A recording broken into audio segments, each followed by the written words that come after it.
Hello again, everybody. It's me, Marcus, and I review stuff. Today, I'm reviewing the song Head On Pill by King Gizzard and the Lizard Wizard. You already know what it is. This is one of my favorite bands right now, in no small part thanks to the reactions I've been doing on the channel. That's how I really started listening to this band. So very excited to be coming back to them. I get so many requests for them, one, that I'm never going to run out of reviews to do for them anytime soon, at least, and two, that I just keep hearing more and more music that I love from them. So I listen to them all the time at this point. Like I said, they're one of my favorites, to the point where, my wife doesn't really listen to the kind of music I listen to, but even she can't help but sing along to Crumbling Castle, because I listen to that one all the time. She's basically memorized the melody. So yeah, love this band. Really excited to hear this song, see what they bring to this one. So anyway, I'll stop talking. Let's listen. This is Head On Pill, King Gizzard and the Lizard Wizard. Here we go.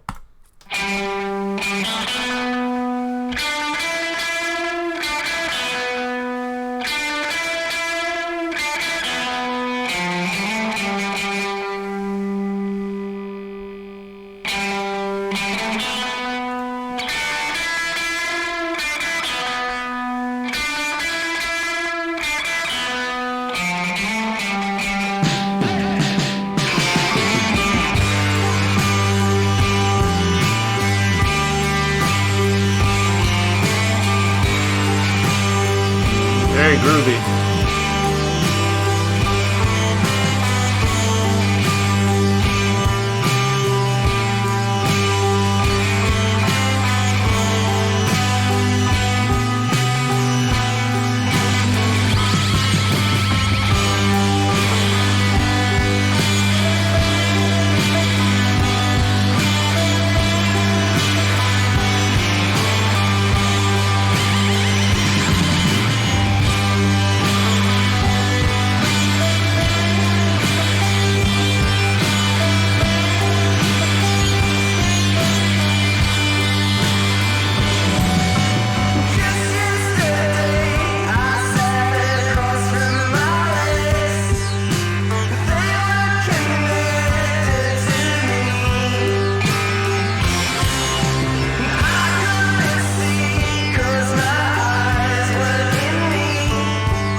You know, that might be the first King Giz song that I'm not totally in love with, but I don't hate it either. I did enjoy the song for the most part. I think what really took away from my enjoyment was simply the length of it. And it's a psychedelic rock song. I get it. It's perhaps it's because I'm not on the right mind altering substances currently, but to me it just went on a little too long.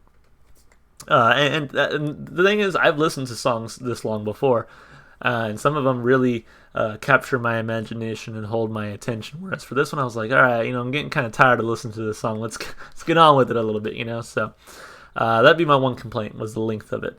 However, there were a lot of elements in here that I liked. One thing that I speak well on, or I speak a lot towards when it comes to King Gizzard, is their versatility, all the different types of music they can make.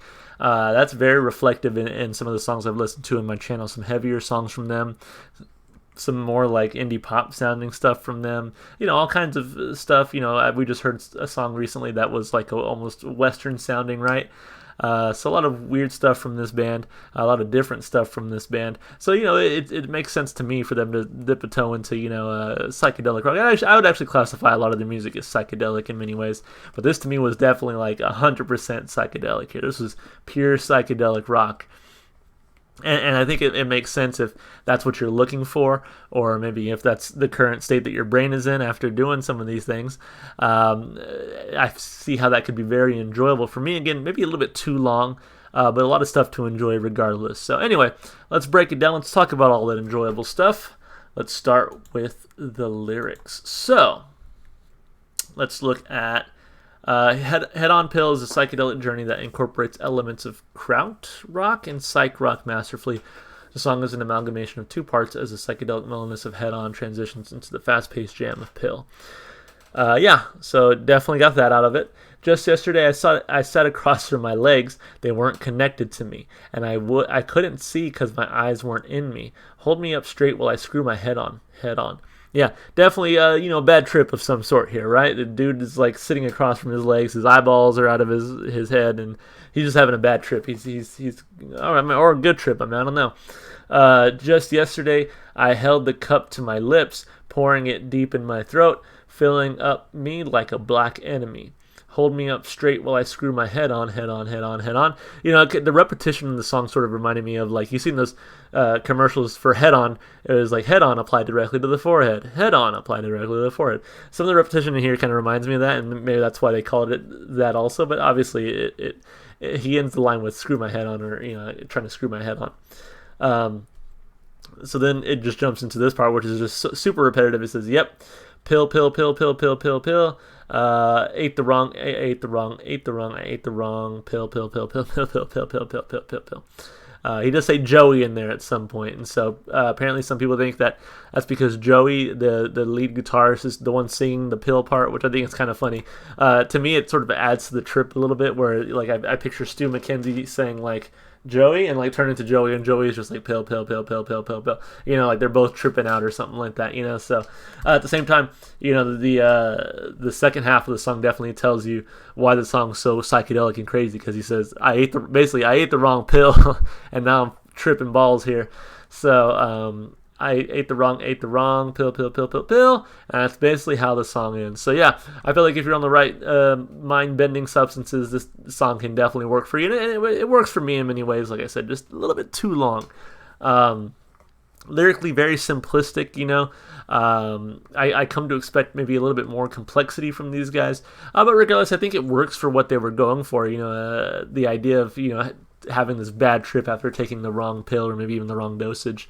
A lot of repetition to back that up, so I think it makes sense with what they're going for in the song. I give it like a 3.5 lyrically. Again, not too complex, but really works for what they're going for. As far as the instrumentation goes, there were actually a lot of really good parts in here. I don't know if someone was actually playing the sitar, or if they were just using the guitar to sound like a sitar. But that was kind of cool. It added that nice psychedelic feel to it. But then when we actually got like the guitar coming in, Some good guitar parts, good guitar licks in there. The drums, actually, I know there's two drummers in the band, but the drums had some time to shine. A few drum fills in there that really impressed me, and I think the connecting tissue between the whole song, between the two specific parts of the song too, where it was the drum. Sorry, not the drums. The bass. The bass sounded really great throughout the song. There was times where it really came to the front, and I was like, okay, I'm digging the bass right now. But even as it kind of took a back seat, I could hear that consistent rhythm really providing a lot for me in the song. So I liked it a lot. Instrumentally, I think it was fantastic. A lot of good energy. Like the first half of the song made me want to close my eyes and just drift off, because again, very psychedelic with the sitar and all that. But I think it worked for me a lot. Again, I actually really enjoyed the instrumentation. If the song were shorter, I would have liked it even more, but it was fine. One thing that I think King Gizzard does well, and I said this before in some of my reviews of them, they just have this feel to them where it seems like they're just like in a jam session. I feel like I just watched a bunch of guys in their garage. I didn't even watch the music video or any of that, but I feel like I just watched a bunch of guys in their garage having a jam session, but knocking it out of the park. So every song they make just seems like an elongated jam session where you're just kind of like, yeah, cool, just do whatever you want. Although I'm sure as a band producing as much music as they have, it's very intentional, I would guess. Unless the recordings are really just long jam sessions. I don't know. But I feel like the feeling is intentional. They want you to feel like you're sitting down for a jam session and just kind of jamming out to the music, right? They do that very well. So yeah, instrumentally and of course vocally, regardless of the repetition, I thought the vocals here were very good. I like Stu McKenzie a lot. I like the sounds that he makes. Kind of throws some weirdness in there. But even like the pill part, it was actually kind of cool because it's sort of, I don't know if anybody else kind of caught this or maybe thinks of it this way, but for me, I couldn't help but feel that when he was saying pill, it almost sounded like an ambulance, the way that he was singing it, right? Like it sounded like the whirl of an ambulance going by. So to me, I was like, okay, if that's what they intended, that to me adds even more to the song, because it's like, oh wow, on a bad trip, now I got to go to the hospital. Which I think would be really cool. Again, I don't know. That might just be me reading into it. I don't know if that was really intentional by them, but that's kind of the sound that really that singing part conjured to my mind. So I thought it was kind of a cool touch there. So overall, instrumentally, vocally, I got to give it 2 thumbs up. I really enjoyed what I heard. And then as far as replay value goes, this is kind of where the song's going to suffer a little bit, just because, I don't necessarily want to listen to a 16-minute song all the time, especially if there's a lot of repetition and they don't throw enough transitions in there for me to really feel like I'm having a fresh experience for the entire 16 minutes. I've listened to other songs, even recently, that are just as long or almost as long, but that find ways to keep me really entertained throughout the song. For this one, a good 10 minutes in, I was like, man, I still got 6 more minutes of this. Come on, let's do it. I had to kind of psych myself up. And again, that's even regardless of the fact that I enjoyed the song. I liked what they did here. It just, to me, 16 minutes was too long for this song. I thought it would be justified if maybe they switched it up a little bit more, like if they would have gone even heavier or something. But to me, there was just a little bit too much repetition for a 16-minute song. So regardless, it is still King Gizzard. I still like a lot of what I heard in here. So I'm probably going to listen to the song again. Let's be real. So I give it a thumb up for just one. I threw my other one over here. 1 thumb up for replay value. I'll probably listen to it again. Just maybe not all the time. So overall, I did enjoy the song. I don't want to make it seem like I just hated the song. Again, my one complaint was that it was maybe a little bit too long for how repetitive it was. So overall, I enjoyed the song. I can't wait to hear more King Gizzard. This definitely does not change my opinion of King Gizzard at all. I still love what they do. So give me some more suggestions, more requests from them.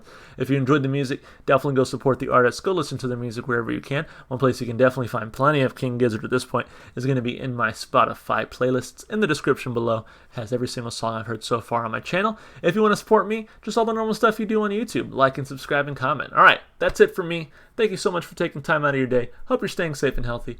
Hope to see you in the next video. Bye for now.